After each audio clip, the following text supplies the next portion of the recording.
గౌరవనీయులైన ప్రధానోపాధ్యాయుల గారికి, పాఠశాల నిర్దేశకుల గారికి, ఉపాధ్యాయులకు, నా తోటి విద్యార్థులకు ఈ అందమైన సమావేశానికి ఒక అత్యంత ఆకర్షణీయ మరియు హృదయపూర్వక శుభోదయం. నా పేరు బి కౌశిని. నేను 8వ తరగతి నుండి. ఈరోజు సభను నిర్వహిస్తున్నది 8వ తరగతి అమ్మాయిలు.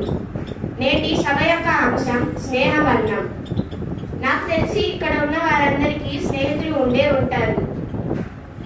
మనం దానిలో గుర్తుపెట్టుకోవాల్సింది ఏమిటంటే, మనం ఎప్పుడూ మంచి వారితోనే స్నేహం చేయాలి. ఒక మంచి స్నేహితుడు కలిగి ఉండడం మనకి ఒక వరం లాంటిది.